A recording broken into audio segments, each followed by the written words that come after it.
Okay, so welcome everyone. Thank you guys for making it out here. I know it's crazy outside with the museum opening. It's very difficult to get here. So for those who made it here, congratulations. And we're really excited to have this talk today between myself and Jonathan. So just a bit of, before we get into the talk and everything, just a bit of housekeeping. So we are recording this online, so you can always go back to this. It'll be available, I believe, on our YouTube channel. This is a team that helps put these talks together. So as you guys know, we've been trying to do these sessions for the community on a monthly basis. And I think we had a really good turnout last year with continuous programs and hearing from you guys of what you want to hear from the human-centered design team. Who's the team that's putting this together? Jonathan, myself, Greta, and Assad, to really help bring the community together and talk about all things product design and especially everything around our users who we design for.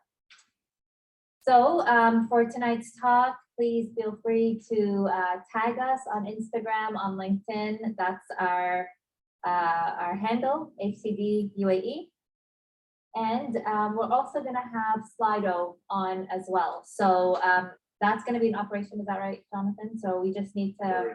Okay, so we will have the ability for you guys to interact with us throughout the session, and as well let us know your thoughts. And the way that we want to do this talk tonight is that we'll be just having some discussions, Jonathan and I, throughout, and I think it's great for you guys to also be involved by, at any point, if you have any comments or questions, please feel free to get involved in that discussion as we discuss what makes great product design teams come together. Okay, so. Yeah, one other thing that we've just added, we're experimenting with a little bit and borrowing from some of our other community friends in Europe. Big thank you to Assad, who's sitting in the back there. We've created, and this is for everyone online, so I'm not expecting anyone here to be a bit more interactive. You can go to tinyurl.com/HCD UAE. Maybe we can add that to the Zoom link as well as a hyperlink. A bit of a Miro board for you to say where you are, what interests you, and a whole bunch of maybe other things. And you can see what other people are saying. You can then maybe chat to other people online while the talk goes on. And you can leave us your details as well for us to chat to you later.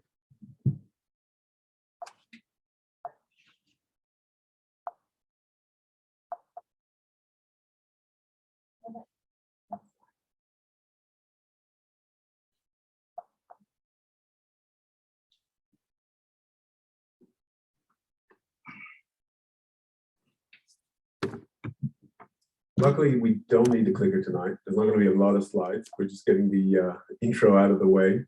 So I think there's maybe only like one other slide left. Yeah, we do want to. There you go. Maybe. No, just this one. We did want to talk about that. Do you want to talk a little bit about that? Okay, so we're really, really excited that next month we're going to have there's going to be an event happening at Expo. And we're very lucky that we're going to actually get a panel out organized by the HCD team to come out and be part of this event happening at Expo. Yeah, and a huge thank you to our sponsors who are here tonight. Thank you, Pete. Thank you, Jack. It's going to be a great event. We've got 4 speakers from various organizations in Dubai, and there's going to be a panel event just talking about not just the design challenge, but that hiring journey. So both for the candidate, for yourself, as well as from hiring managers, the pains and the gains, I guess, the good, the bad of that hiring process. So that's next month on the 18th of March. Hope you can make it. So we'll make a day out of it. Come to Expo during the day and we'll have to talk afterwards. Okay, so also we want to we won't go through all these slides, but we definitely want to thank Etoile for obviously offering us their space as always. It's such a great hub to be here and have the ability to have these talks and have them help us organize it as well. So thank you guys for that. Yeah, thanks to the whole team, Hadil, Dave, huge thanks, and putting it all together. So yeah, we could just skip through these. Reach out to Etoile if you do want to know more information about the community. It's a really great community.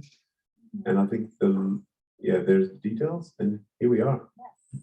Okay. So that's our last slide. Put this one down. Okay. So a lot of us here, I mean, I'd like just I guess a show of hands here. Who is part of a product design team? Okay, so I think the majority of you are. And who's a product design team of one? Anyone work in an organization, a product design team of one? Okay, and I guess the rest of you are, have other people alongside with you, a group of product designers. There's obviously a lot of discussion talking about how do you build these well-rounded teams, and all of us who are part of a team, we'll have a team leader, a product head of the department, and we're always trying, we have a lot of goals and objectives for the organization to really take that design team and get them at the table from a strategic level to ensure that design is getting involved in the strategic elements of a business. And that there's a lot of stuff that goes on to get us there, but obviously the team itself needs that involvement and needs to feel as they're part of that vision. And we want to have a discussion tonight to talk about how do we build those well-rounded creative design teams? What are the good that goes into that team? What does the bad look like? What are the challenges that we deal with as product designers, as user researchers, UX designers, people who make up the product team? And and what can we do as every single person within that team? How do we come together to overcome these challenges and embrace the good that comes out of it? So we're very lucky to have Jonathan here with us today. I'm going to ask Jonathan to introduce himself, but I've known Jonathan now for almost a decade. Almost a decade. We've been working together to put this community group together for many years now. I think we started back, yeah, we said 2014, 2013. Yeah, we're coming to our 10-year anniversary. And Jonathan has so much amazing experience here in the region, as well as in Australia, leading design teams, going through all of the ups and downs and challenges. And he's recently starting a really amazing new journey that we'd love to also hear about and see how he's going to be taking his experience into this organization as well, but also hear about his past experiences in these design teams at the board table as well, trying to build design as part of the pillars of an organization. And of course, that comes with a lot of challenges that you have to deal with. So we're going to go through some questions and answers to really talk about the elements that make this up, which is people, product, and process, and how does that come together within an organization. So Jonathan, anything else that you want to add, just so your intro that I didn't cover there, because there's so much that you can say, definitely. Yeah, sure. Happy to do a bit of intro. I guess upon further reflection, we had a bit of a rehearsal last week, which was good to see how this goes. I think some of us still struggle with this, and I don't want to neglect that, to be a UX team of one or a design team of one, regardless what kind of a designer you are. There you go, a few hands up.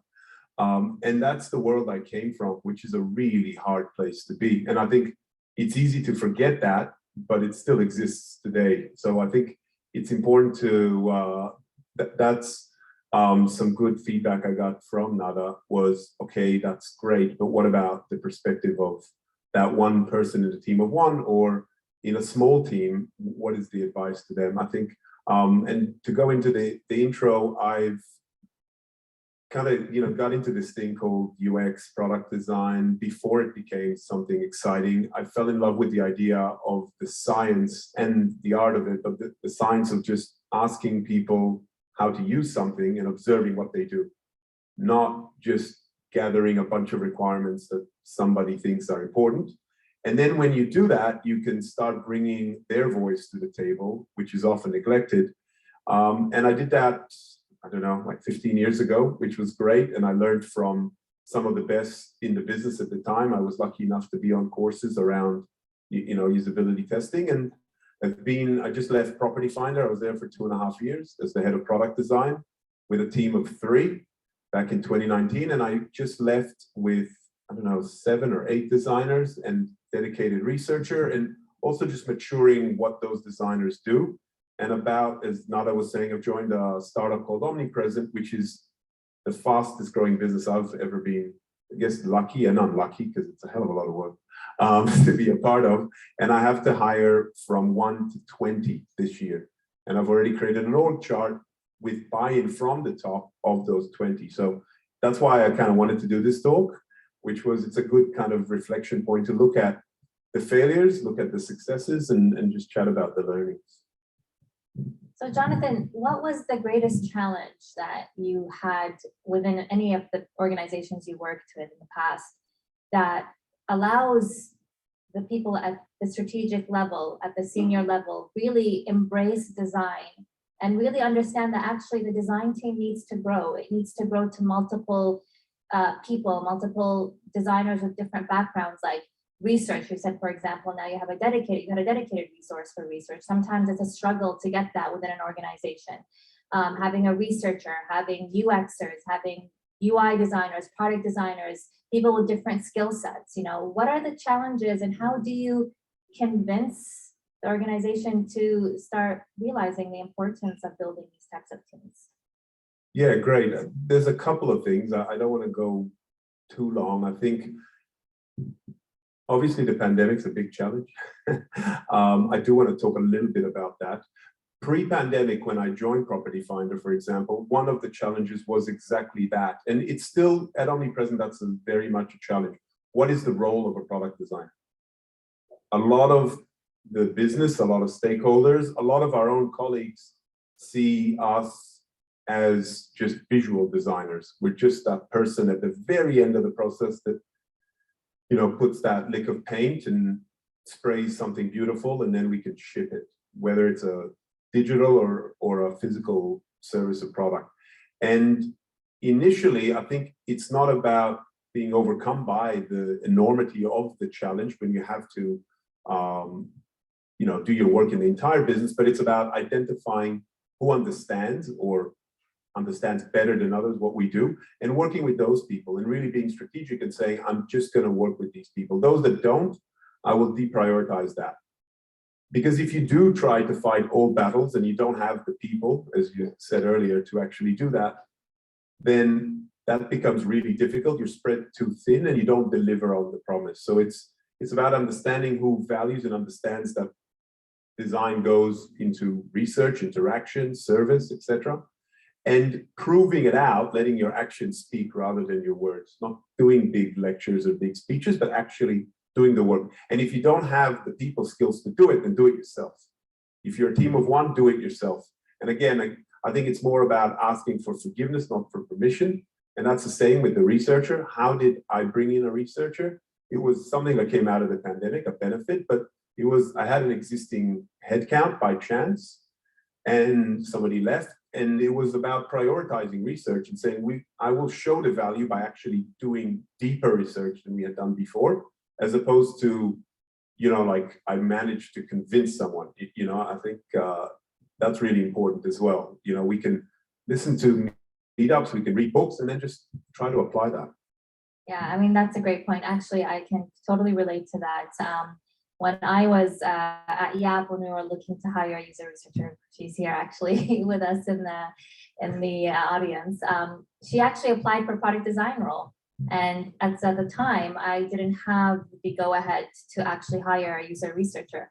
I had to hire product designers, and she applied for product design, and I could see right away that actually she is going to be a star in user research. She cares so much about the user. She put a lot of effort in her design challenge, which that's in our next talk, talking about how to research, talk to people, humanize the experience of the product. And I was like, this person needs to get into user research, and I was able to sell it that way. So sometimes that's one of the ways we need to go around, is that, you know, you might have the go ahead for hiring a product designer, but then, you know, as a leader in design, that research is extremely important, and you go around it the other way. So it's interesting that you went through the same thing that we did. Yeah, and then once you can demonstrate that and the value, then people start going, oh, okay, so that's what design does. Then you can show, actually, if you're building a squad, you have engineers and a product manager, you kind of need a designer, probably need a QA or other roles as well. But it's not, you know, we need one designer for X number of people, but it's, again, it's about showing best practice and educating through doing. So what would you say makes a great design team? If we had the ability to hire, or at least, different people in different positions, what is a product design team need at its core? There's two things that come to mind. I mean, obviously there's a lot, right? But the two things are diversity and culture. I think, and being not just rushing, which is the kind of place I am now. There's a lot of fires. There's people screaming for design, and people who understand what design is, because there's, I don't know how many, like more than 10 product managers, heads of product. But it's not just hiring anyone who can actually just execute and do the job. It's hiring for a culture fit, hiring for humility, hiring people who want to mentor, want to coach, want to grow together. I think I don't want to, that was one thing I didn't say in the intro, is I wouldn't be standing here today, and I'm a reflection of the team that I helped to build, and they helped build the team too. I think I look at it like a family or a community, and that was reciprocal with the team. And it was towards only that last kind of 6 months when those last pieces of, let's say, the right diversity was met. And the diversity goes along many ways, you know that. It's not just gender, it's not just race and color and religion, it's diversity of thought, right? And it's being able to be challenged. Like, it's a good thing for you to be challenged, and creating that space, creating those rituals when we have regular design critiques, for example, not being the hippo, the highest paid person, but trying to ask those that maybe are more, what's the word? Not extroverted, introverted. Some of them are sitting in this room from my last team. You know who you are. Getting them to share their voice, because they've got a lot of knowledge, they've got a lot of insight, but creating the space for that diversity and that culture to really take hold. Yeah, that's a great point. I think sometimes what happens in organizations is that, especially with the whole structures now of product managers, and we can get into that in more detail, but as a product designer, you might end up focusing on one specific product or piece of the product, and you're stuck in that vertical. And you then are only focused on that vertical, whereas design is really an end-to-end process. If you think of the product, it needs to be the full end-to-end journey. But if you're just stuck on that one process, you're missing out on the design of the whole end-to-end journey. So how do we ask people who are product designers, UX designers, or user researchers who might be in one vertical, but actually need to be working across the organization, because design is an end-to-end journey? How do they get involved in everything? Yeah, that's a great point. And you've also reminded me of something else, which is the value of having a head of or a design leader, is if we don't have that neutral leader that's outside of all those verticals, they can't see a designer struggling. It's very hard. If the designer reports to the product manager, it's very hard for that product manager to be objective and say, actually, this person's really unhappy here. Perhaps he or she should have him or her, and they'll progress their career, as opposed to them leaving the organization. By having somebody neutral, that was very much my role, to see this person's really, and that's, again, that happened during the pandemic when there were certain parts of the business that were more on fire, to say, I don't want to lose you. I see that you're not happy. How about you move to this part of the business? And to answer your question, which I didn't, service design is very much the answer there. How do we get involved in end-to-end beyond the customer experience? We start working with the internal stakeholders, start mapping the internal journeys. And again, that's something that when you build a larger team and you have more space, I guess, to explore and more room, it's not just you're all the time fighting fires. You've got someone specializing in that vertical. You can do broader research that the business might not even need or want. So something recently in the last 6 months that Property Finder we did was working with 2 product designers, the researcher and myself, to look at what are the core jobs to be done, what's the service blueprint look like for the customer, for getting our product. What does the customer wake up in the morning and need to do? And then where does our product come in? Now, that kind of research doesn't often take place if you've got a team of 1 or a small team, or an org that doesn't understand what design is. But over time, when you build that trust, you can do those sorts of things. I just want to pick on one point that you said, which I find very interesting, is that designers shouldn't be reporting to product managers. And I just want to confirm, is that because we're seeing that happen these days, and it's just starting to get controversial, but there are some organizations now who are coming in with product management teams, which that is a great thing to do. But then taking over the designers and designers having to report to product managers and not heads of design or heads of product experience or product design. And what do you think about that? How do we answer that? And how do we, if maybe that's a good thing, maybe it's not a good thing. If it's not a good thing, how do we fight that? How do we? Yeah, it's interesting because there's obviously pros and cons with anything, right? And I think the world that I came from, which was a while ago, right? It was like 2015 when I joined a very large software company in Australia. What I was told when I complained to the head of product design at the time that my product manager and I clashed was, that's good. You're supposed to fight with him. You're supposed to clash with him. There's a tension there. If you're not fighting with him, you're not doing your job. You are supposed to push him and he's supposed to push you. And also engineering, of course. Ideally, you have a very strong engineering person. And there's a reason engineers don't report to the product manager too. That's because they need somebody else to give them that career, to give them that mentorship, that coaching, that is not their kind of, direct manager. And the danger, like I was saying earlier, besides what I said, is that there's no one to help you to challenge what it is that you are doing. If I'm asking you to do something, I'm not going to give you advice to challenge me. Like, that just doesn't make any sense, right? I mean, you have to be some special person to be able to do that, but I don't think that that's normal. And we can fall into the trap of just being executors if we report to our product managers.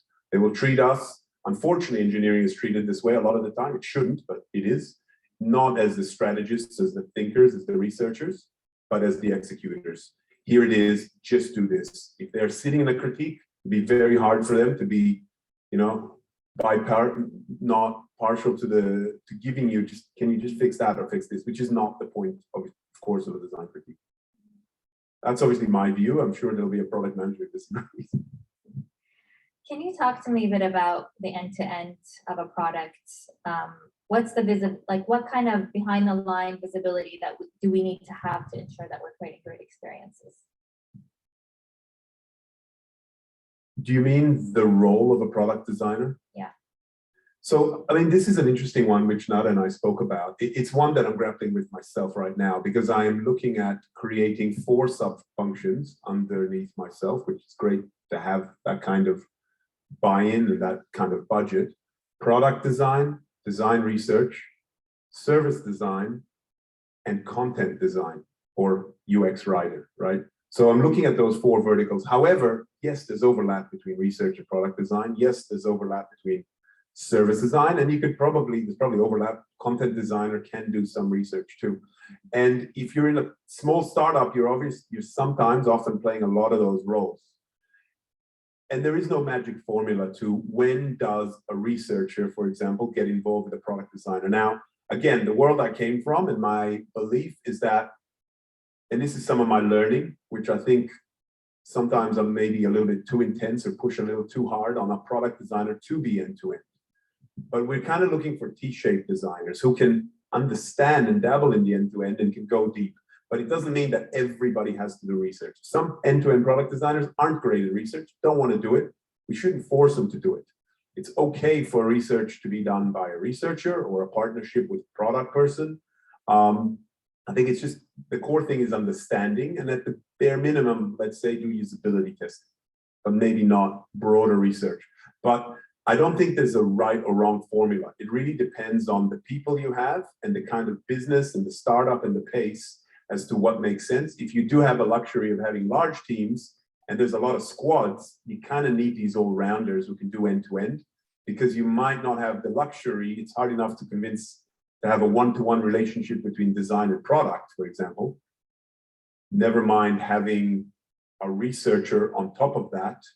That's going to be a lot of designers. All of a sudden they'll be like, well, hang on, like, we still don't totally get design. Now, I'm not saying that that's wrong. Like, in an ideal world, yeah, perhaps you do have a researcher for a few squads, and then there's maybe a couple of designers, and that researcher works with them. But again, I don't think there's a magic answer. I'd love to hear what is working at Yap and what you're doing. Well, I'll get into that, but actually just on your point, can you talk to me a bit about the squads? Because you were mentioning squads. When do we need squads in a team and when can we operate without them? What's the purpose of a squad and how do you structure that out? Sure. And thank you for picking me up because that's some jargon that I guess not everyone's necessarily familiar with. It's more typical in software companies where you need to deliver something, but it could apply to anything.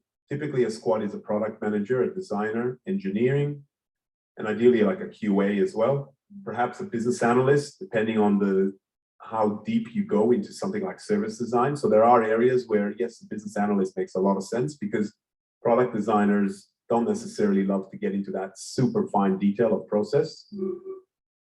And you need one because it helps to own a problem space. So if we've got whatever, product, service, whatever it is that we're working on, to have accountability to deliver something of value to a customer, it makes sense to have people dedicated to something. And you bring up a great point, which is something that recently was a challenge in my recent employment, was if we don't have enough designers, then we become a service, we become a consultancy or an agency. The same as engineers, same as anyone else. If you're becoming an agency where you have to, I have to act, I guess, as a policeman or a policewoman if you're, for yourself, and you're just saying this designer puts a little bit of lipstick here and that designer, she puts a little bit of tape or whatever there, then we're not really doing design. We're just doing, UI improvements, and that defeats the purpose of why we're there. Which again goes back to having a dedicated designer in an ideal world in a dedicated squad. That's a great way of looking at it. I think a lot of startups actually fall into the trap of becoming like mini agencies within their organization and servicing the organization based on exactly what you just said. So you have an all-rounder product designer that does everything, and only what's requested for it to be done. We need this, we need this page, we need this, journey, design that out and just hand it over, take it to dev, deliver it, proof of concept is created. So, and then you end up, because you're in a startup community, you're just trying to get your proof of concept out, you end up doing that because that's just the way things need to move. And then how do you get out of that? Once you are in that sort of process, how do you step out of that? It's so interesting that you got there because that's exactly the world I just stepped into. Mm-hmm. And the challenge was Omnipresent had one designer, world's best firefighter, he's amazing, fighting so many fires. And the question, some people were like, well, do we just bring in another firefighter? And then this one firefighter fights less fires. And it quickly dawned on me that no, we don't. That's not how we scale design. So I had to have a conversation with him and say, look, do you mind fighting a little bit longer until I can hire more people than this one other person? And let's start, like I was talking about earlier, working with people who understand the end-to-end, and the newest designer do some proper research. Because unfortunately, the firefighter can do research, but never was given the opportunity, was always fighting too many fires, stretched across too many teams, and couldn't really push the envelope on design. And again, then what I'm looking at next, which is funny enough, something I was talking about today, is when the next designer comes on board, could we perhaps shadow the firefighter for a little while? And again, then maybe that new designer does something, and you can then create more time and more space for the person doing all that firefighting to maybe do some more research or be trained, educated, coached in research if they haven't got that experience. Mm-hmm. So I think it's easy to fall into that trap, but what's important, which is something we spoke about at the last week when we caught up, but we didn't get to unfortunately today yet. So I'm glad you brought it up. Is how do you get that buy-in from the top? And how do you not fall into the trap? And I guess one of my learnings, one of my failures was the person who brought me to Property Finder unfortunately left after 4 months. And what I shared with Nada was I didn't speak to anybody else at that level or higher.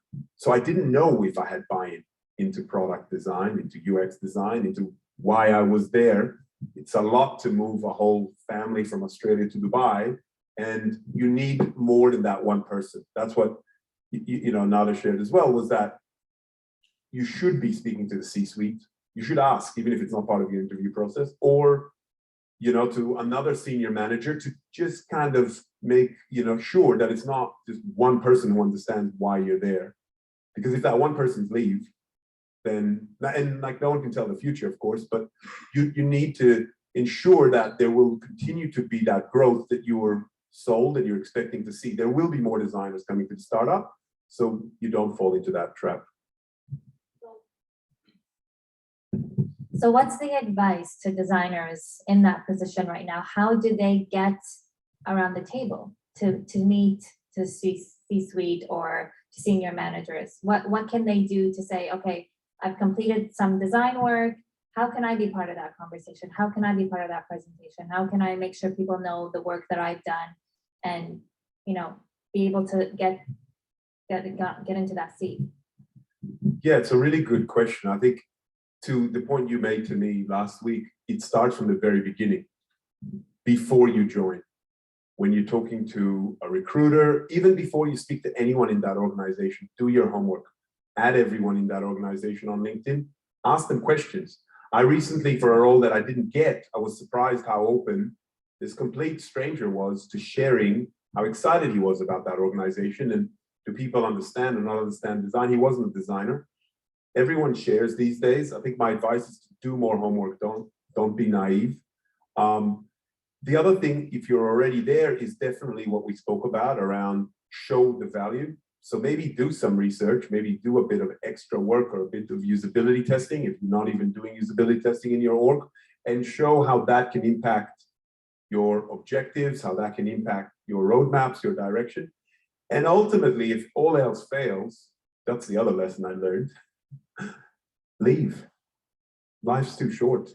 If it's really bad and you've given it opportunities, you've given it time, you've tried to change it, you've seen it change, but then it kind of falls back to where it is at, then as a designer, I think we live a life of kind of being frustrated and our own parents, our own colleagues not understanding what we do. But there are places that do understand what we do.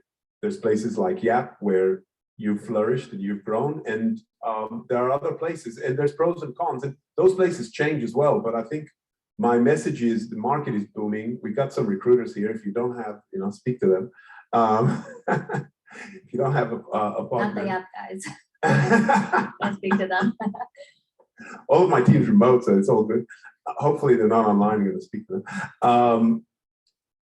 But again, I think that was a real lesson. I don't want to, like, all joking aside, you should be somewhere that you feel that you're valued and you enjoy your work and you're happy, because you can't put a price on that. And you can't design amazing experiences if you're not happy. But I completely agree with you. We are in a time where our industry is booming, and every single one of you, your position means something. So there's so many jobs out there. There's so many amazing companies doing really, really great things. And actually, maybe that's one of the ways to get yourself more noticed and to get yourself heard around that table. Because if they're not listening to you, there's other organizations with people who do want to listen to you. So just having that belief in the work that you do and in the industry that we're in is what's going to sell it. And actually, some of the things that you have done in the past, Jonathan, I was very interested in. I know that you ran some hackathons as well. How do we, as product design leaders or heads of departments or whatever your title is, but if you're leading that team, maybe it's about getting design more noticed and the power of design to an organization through these side projects and these hackathons and other things that you can do internally. Can you talk to us a bit about some of some of the stuff that you've done? Yeah, I mean, that also touches another note. Like the mission was not just about design, but it was about changing culture. Post-pandemic, I think every organization went through this. Some obviously continued to grow and hire. They saw something none of us else did. But changing culture, changing hearts and minds, I think a hackathon is a great thing to do, to just, if you can convince, and it doesn't have to be an entire organization, even if it's, it could be a team. And that's, I think I also want to talk about that is following that hackathon, which was org-wide, we couldn't come up with a good name, so we came up with Designathon. Terrible name, I know. But basically, we came here actually, and some of the designers to do some visioning work. I think often we're reacting to the business that we're in, and we're just looking at what is the minimum viable experience that we can create for every little thing. It's also our job, and this is something we can do if you're in a place that doesn't allow you the time to do this. Do it on the weekend, do it after hours, etc. Show some of that vision. And that vision isn't just us coming up with a wish list, but it's us taking our research that we've done and turning it into something tangible and saying, this is where I believe things should go. And I mean, in terms of the hackathon, that was just a beautiful thing to see. I think nobody really has enough time to plan for it, but on the day, what I encouraged my team to do was to mix with people they don't normally speak to in the business. And we had sales mixing with design and all sorts of departments. And it was really beautiful to watch other people go, oh, wow, like I really understand and value what design does. Like that particular designer, thank you for connecting us. I mean, you try for it to happen organically, but if it doesn't, then you can connect people. And the value is great, but ultimately we need that culture of that day to live on in the org, right? We want to have many of these moments, and hopefully you're in a place that you can make that happen. We did something similar at YAP as well, where we got we're a startup, so we have maybe less than 50 people in the business that was sitting at the holdings site. So we got everybody, we invited everybody, not everybody showed up, but we invited everybody to a design challenge when we were trying to build our loyalty program. And we thought that this is a great way to get everyone involved, because everyone at the end of the day is a user. They want loyalty programs. How do we engage them? So we got them involved in that design challenge as we're building our loyalty program for YAP, and each team was led by a member of our team. So they had the opportunity to lead and bring people together and understand and how to get them involved in that discussion. And the outcome was showcasing some of the work that we do so that they can understand what is a design team working on, what is the process of how to get there.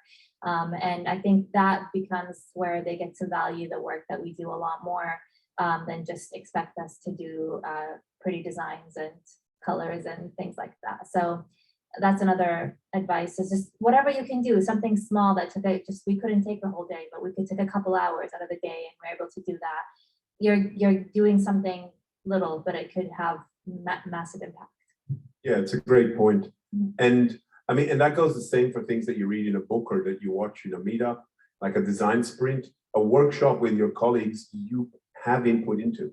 If you want to try something, I think just try it. What's the worst that can happen is you learn. It might not exactly work, but that's definitely advice as well, is, don't just accept the status quo, but try to change it. I'm just thinking, do we have any questions online? I've noticed, or I mean, also happy to have them here if you haven't put it into the Slido. Assad? Okay. Yeah, or even if you just come, if you want to, jump in as well, feel free to do so. Yeah. Oh, okay, sure. Okay.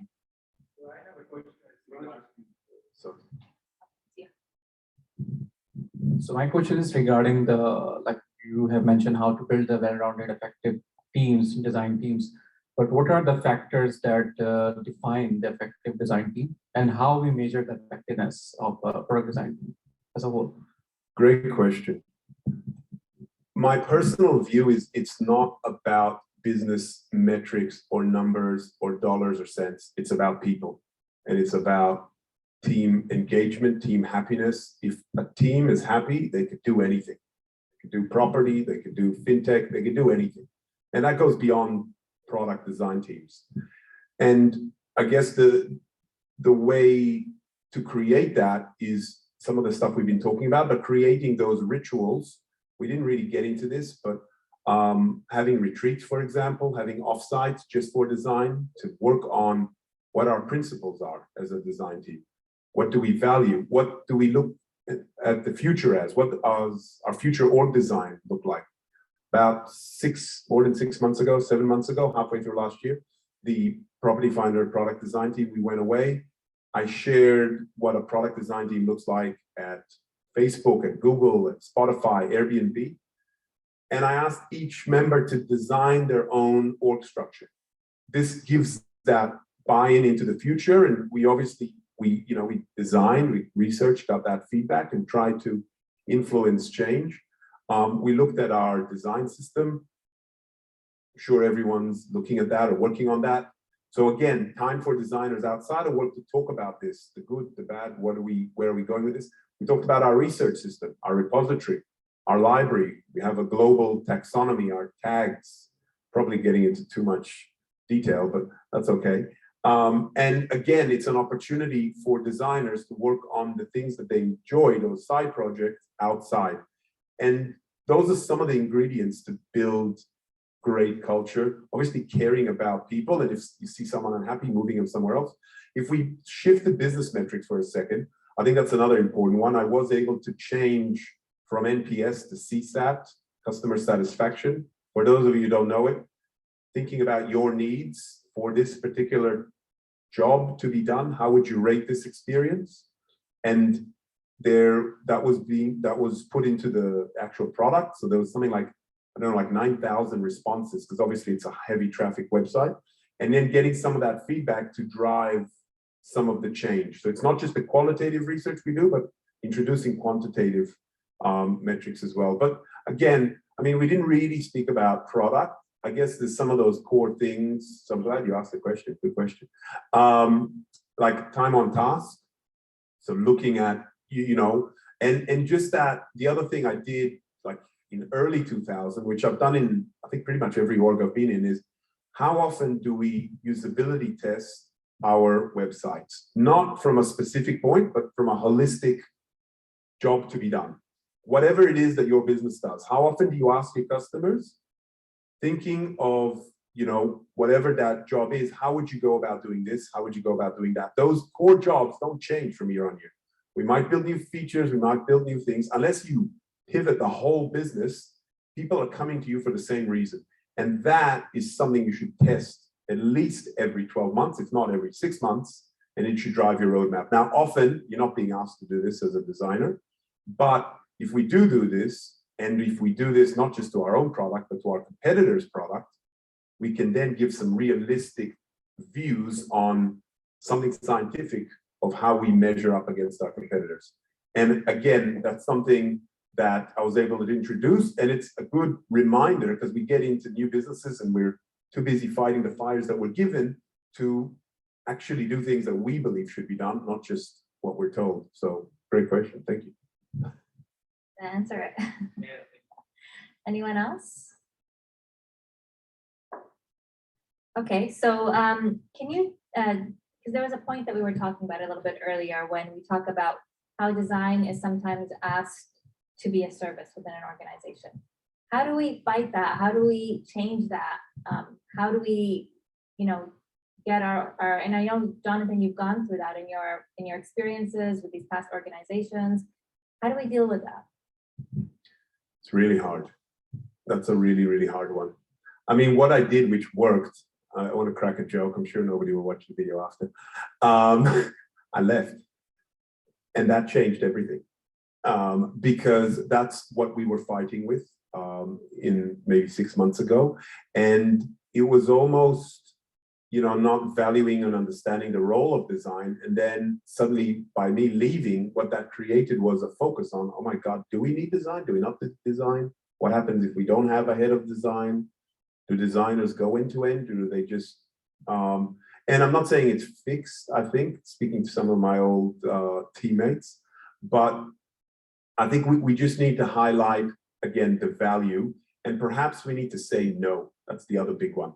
If we're just asked to put lipstick here or there, and we're not really adding value, then say, look, an engineer can do it. I do pretty much just as much as a good front-end engineer, because there's some great ones who can do a bit of design. I'm not really needed here. I'd rather focus and go end to end. And again, I think it's not accepting being treated as just that service person or that consultant that does what they're told. But yeah, I don't really have an answer for this one, I think, besides again what we spoke about. I think it's fighting it as much as you can and trying to see the change. And if it's not there, then leaving, obviously. How many people go through that here within their organizations where they feel they're constantly having to fight for design, constantly having to prove design? Show of hands. Nobody. Everyone Nobody? works in an awesome place that gets design, is valued. They do end-to-end research. They're doing service. Yeah. There you go. There's one brave. Yep, guys, you can put your hand up. I would put my hand up. No, I mean, I think it's something that as a designer throughout my career, it's something that we're constantly having to fight for. And you know, fight maybe is a strong word, but constantly having to prove, constantly having to show up and show the impact of the work that we do on the organization. And it's interesting because in the past few years, we get to hear a lot more from C-levels where when you ask them the question, what differentiates you from your competitors? Why your product and not the competitor product? And a lot of time the answer is, well, we build really great experiences and we focus a lot on the user and we center the user in the products that we're designing. And where do you think that rhetoric came from? It came from designers like yourselves that are out there fighting for design and proving that when we center the human in everything that we do and we do apply the right methodology, we're able to actually return on investment for the organization, and we're able to actually prove that that impact on the product is coming from the belief in building these design teams. But I still think we have a long way to go, because I really doubt that, and I speak for myself, and I speak for Yap for myself, we're not always applying the design methodology the way that we want to apply it. You know, we don't always have the time to do it. We are under a lot of stress, a lot of deadlines, a lot of requirements and growth. We're growing so fast that the team is not growing as fast as the organization is growing, and the team is having to service, is becoming sometimes a service agency for the organization as a whole. So it's something that we're constantly battling and trying to keep up with.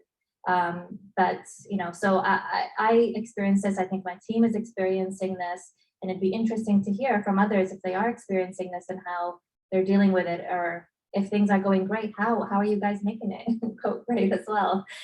Anyone would like to share? I could go. Okay, let me come to you. So my case is different. Like I already fight this, so I'm past that. Like so, it's so I started as a lone designer back in 2013. Now I have built a team of 17 awesome problem solvers, UX designers, visual designers, researchers, and we're working on different products. Even on Kareem, we have designers working there. So Venture Dive. So we are the Pakistan-based company, and we are working on multiple projects, and we actually build the startup from the idea to the launch, and even working with them. So from the start to scratch. So the challenge in terms of getting leadership approval or getting leadership to believe in design and the value of design. What I learned from my experience is show, don't tell, right? You have to show it. And the value of it, like I introduced a discovery workshop where we go for 3 weeks and work on an idea, build an MVP, and then also like test it out with the customers, the users, whoever the potential users. That value and the value for the customers, value for the company, that materialized in front of them, right? And they understand, okay, so that's the impact. So showing the impact of design in day-to-day activity, we build a culture, like the design team culture differentiate from the whole org. We build a culture which differentiate in terms of our collaboration. We make collaboration so integral that everyone is like, wow, this team is awesome. Like they're doing some cool stuff every day. And the fun culture, the culture of collaboration, the culture of ideation. So we as a team, that culture sort of like also creating an impact in the org. So yeah, so that's how I can say. Yeah, great example. And thank you again. You did remind me, I think, of something else, which is my role was very much to, and that's something that was brought up like in my first week. I was lucky enough to be part of the leadership team gathering, like a 3-day strategy workshop in London, where the founder said, your role in this growing startup is to be replaceable, which is really hard, right? For all of us. We feel that, well, that's why I'm here. How can I make myself replaceable? But again, that's something I was asked today by my manager, looking at my 30, 60, 90 days, is if you're gonna be hiring managers, this quicker you are replaceable, the quicker you can move up the chain in this growing startup, because the team's growing, everything's growing, right? So, and how do you do that? It's something I was able to do, lucky enough at Property Finder, was to push product managers, heads of product, other leaders to say, if someone is representing anything to do with research or design at the table, then number one, that product designer needs to be in the room. And number two, they should be presenting their own work. Because if you're asked a tricky question and you don't know the answer, you're gonna look like a fool. And we had that happen. So I'm like, do you want to look like a fool, or do you want to have the researcher who did that research in detail, or the designer who did the research or presented the designs? If all of a sudden we're being critiqued by our leaders, again, which shouldn't happen, but it does, at that table, at the the top table, then again, a designer should defend their designs, should present their designs. There's a great book by Mike Montero called Design is a Job about that exact thing. Designers should be there. And that was my role, was not to shout for design, but to let their actions speak rather than their words, to let their designs, their research, and for them to defend it and present it. I think it's really important that we have that experience. And sometimes that's not easy, right? It's something you need to be coached in, you need to practice presenting, but that's okay. You can practice before the meeting. So again, you raised a great point. Thank you. And I love how you bring this up, because as a leader, if you are putting that faith into your team and allowing them to go out there and present the work that they're doing, one of the things that it makes me think right away is you're an empath, because you're actually practicing empathy, which if we're in the world of product design and you don't know what that is, then you shouldn't be here.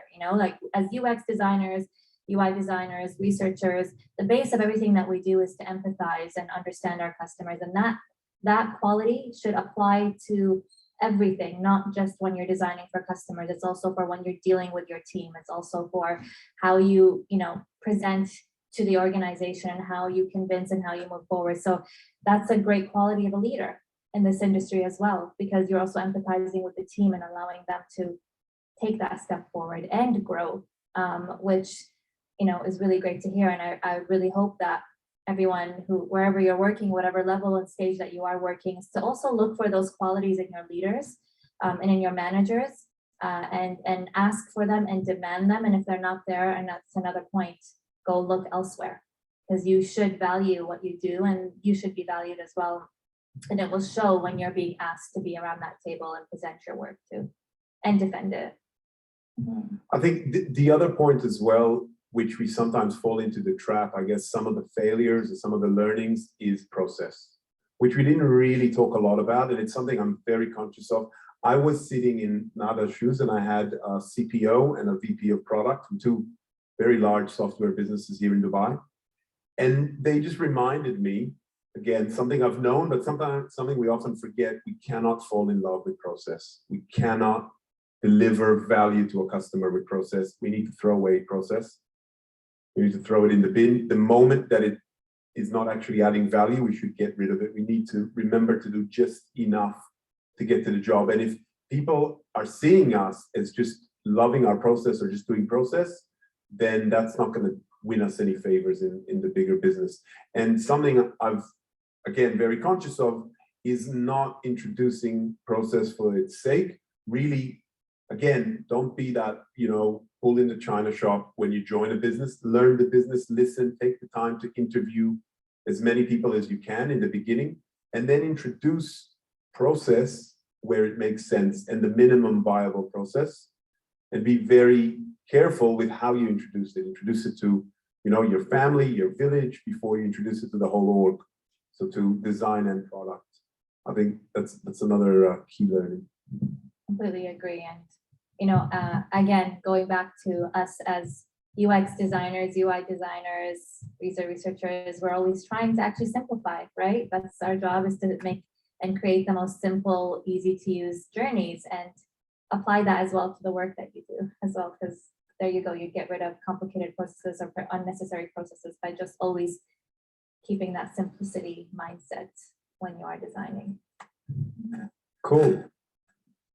Should we look at, I'm just, we only did one rehearsal here, so yeah, just thinking about our conclusion, what we discussed, complete blank, maybe hopefully you remember. Well, I think just going back to how we organize this talk is that we wanted to talk about people, product, process, and how does that impact the organization. So bringing this all together, it's the organization that you have in place, and how do those 4 pillars help us ensure that we're leading, or we're part of organizations that are going to make a difference in the design world. And maybe we can just bring that all together and end it there.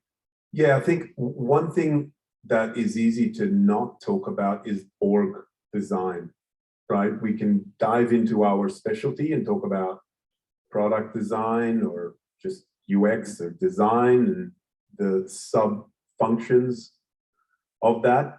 But what's really also important is to understand where the organization is at when you're joining, and where do you want it to be, and to align how you grow all of those things, research, interaction, visual design, service design, etc., with where the organization is and the impact that needs to be created. You're not doing it for your sake. The bottom line, I think, and it's a good place to end on, even though we've spoken about the horrible, evil organization, the bottom line is they're employing you. You're there for a reason. You're there to make money. You're there to make them the org money, and hopefully make it a better world at the same time, not just make money. But I think that's a really important thing that we can't forget. So if you do think of something to do, or you're trying to be bold, think of how you can be bold and show value. And we didn't, again, to the point you raised earlier, I didn't really talk about one thing that was drilled down, again, in my last org, it was done quarterly, was OKRs, objective key results. How do we translate that into design? It's not a simple question, right? One thing that was done in Australia, and I introduced my last org and the current one, is sessions, not hours, because a session with a customer could be less than an hour. How many do you do per month, per quarter? Not just for designers. We should introduce this to the wider org. If we've got our stakeholders sitting in on some of our sessions, we can see the value, and we can translate the number of sessions into what it is that we're doing, from research to interaction to visual to product to dollars.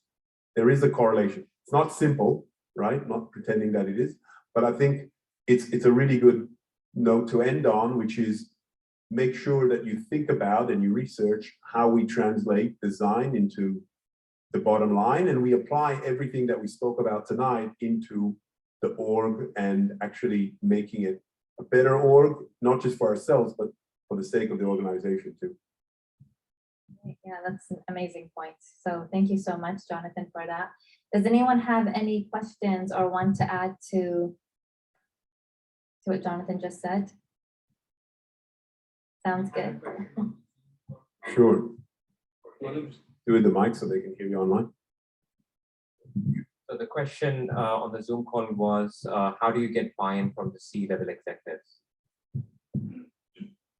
Yeah, I mean, I guess we covered it, but just to recap, it's interview them before you start to understand what they perceive as the role of design. Do they think that design is the lipstick you put at the end of the product, or do they understand that design is a strategic partner that aligns with the impact that you are trying to create as an organization?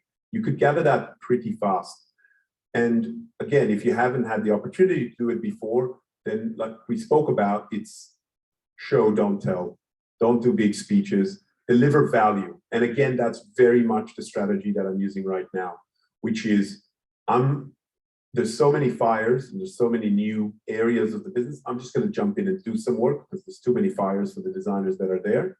Not saying I'm the best or the greatest, but but just showing what more or less we're looking for in terms of research. What do we look for in terms of other areas of design? And again, bring the people who understand what that is to, again, do that showing and not preaching.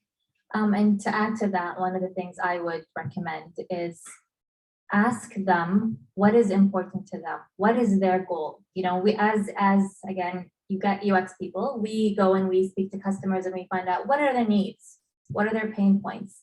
Ask them these questions as well. What is your goal? What would you like to accomplish at the end of the year? If you're speaking to a CMO, if you're speaking to a CPO, a CTO, or even a CEO, what is their goal? What is their objectives? Find that out, and I'm 100% sure that design, there can be a link back to prove how what we do in the design world helps them actually achieve some of the goals and objectives that they have in mind, and link them together. Because again, where we work right now in the design world, we're not graphic designers anymore. Not that there's anything wrong with being a graphic designer or anything, but as product designers, we are strategic.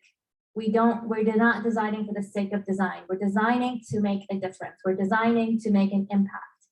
And you need to figure out, why are you designing? What is the impact that you're trying to make in that journey that you're putting together, or that research that you're doing, or that design system that you're putting into place? What is the impact? What is the goal of that? How does that impact the business? How does that return on investment? Build that story, and that's how you get your buy-in. But you'll never get the buy-in otherwise. Don't expect the buy-in. You need to go out there and figure out how to get it by being strategic. Any other questions online or here? Yep. I'll walk to you. Thank you. Hey, I just wanted to ask, how difficult is it hiring designers? Is that a loaded question? The guy in front of you and the guy behind you are both Dubai's best recruiters. Look, I'll be honest with you, I am in a very good place right now. I'm not going to lie to you, because the whole world wants to work remote after the pandemic. And few organizations offer that. They put that in the job app, but they don't. I work for an organization that from inception, from it started 2 years ago, and still today and in the future, is fully remote. So it's the challenge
necessarily, and that's a question I often ask in an interview, by the way, is where is your passion? If you think about those, double diamond, or if you haven't heard of double diamond, research, interaction, service, even, content design, visual design, where is your passion? What have you done?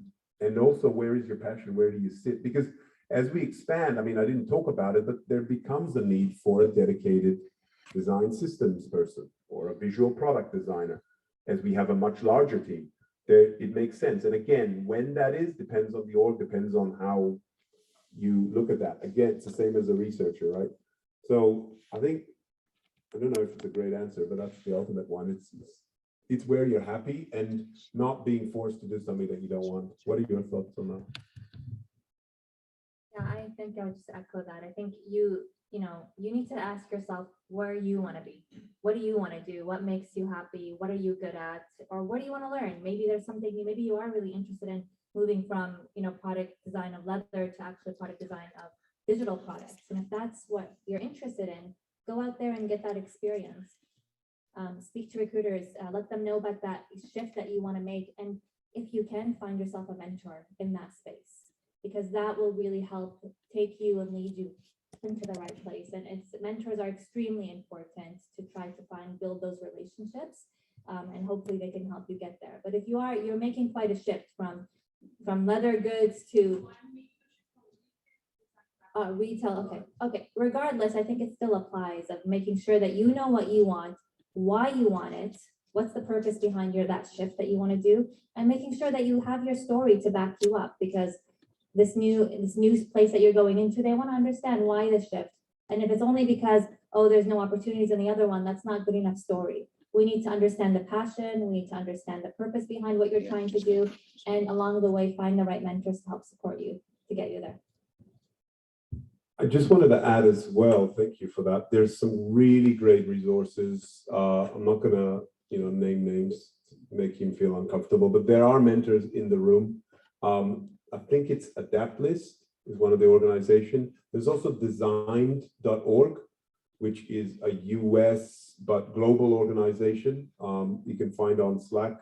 Happy to share those links after today. I did used to do a lot of it. Unfortunately, I'll be honest, all my mentoring has stopped, and I'm working probably more hours than I ever have before, but I love it. So that's, I'm excited about it too. But at the same time, I don't have any, in the next, 3 to 6 months, any capacity to take on anyone else. Any other final questions? Hello. Yep. Well, I wanted to ask a question which, Jonathan, you kind of touched on, which is based on a T-shaped designer, but I just wanted your guys' point of view in terms of hiring a hybrid designer as opposed to someone who's highly specialized in one field. Is there more value, one has more value than another, or does it kind of vary? Or what do you mean? You mean someone who's only done one industry, like banking or something? What do you mean? Yeah, and also let's say if someone highly specialized in user research, for example, as to someone who's done it end to end. So go back to the question. I didn't quite follow. Yeah, I guess it goes back to where your org is at and what the need is. There is no one magic formula. Like right now, I'm looking at a very large, an organization that had 25 people at the start of last year, had close to 200 in December, and is looking at tripling that by the end of the year, right? That's very high growth. And there's new products. So you need end-to-enders because you've got those squads with PMs, engineers, etc. And otherwise, you're going to need the equal number of researchers as well as designers, which I haven't quite seen an org that has that level of buy-in into design yet. If you're very large, obviously it's easy to have a lot of money and a very large teams. But having said that, when do you need a dedicated researcher? When do you need a dedicated UI person? It really depends on what you're trying to do. you could also slice it in another way to what I'm doing. But the challenge, if you slice it in another way, which means you have researchers just doing research, which is what we spoke about last week, by the way, which a lot of orgs do. You have interaction designers just doing interaction design. And then you have visual designers just doing visual, which is kind of the model of many agencies, right? It's the ones that I worked in, at least in Australia. The danger there is that you don't quite understand the customer pain point of what it is you're doing. And the handover becomes challenging. So what has evolved in like the product world, where we look at, you know, I don't know if people are familiar with the Spotify model, you can Google that if you're not, is having an org designed around the customer value. So if we are Kareem, for example, we've got drivers, which need a different experience to end customers. Now let's build our org, even marketing and etc. and finance around those customers. So if you've got a designer that does the research with the drivers, also does the interaction and the visual. Now they might not be perfect. Maybe there's a researcher complementing them and there's a visual or UI designer complementing that 80 to 100%. They still understand that end to end. So again, there's pros and cons and it really depends, but I guess I'm talking at scale more than a smaller startup or enterprise. I would recommend understand the end to end. So I never in my life said I'm a UI designer. In my career, I never said that. I always said I'm a UX designer. I'm an experience designer. This is what I know and I'm good at, and this is what I want to do. So it doesn't mean I don't understand the other elements. And in fact, I actually ended up in my career as a UX designer doing a lot of user research. And I technically can call myself a user researcher, but I choose not to at the moment. I think you need to ask yourself that question. What do you believe, what you're really amazing at when it comes to the end-to-end design process?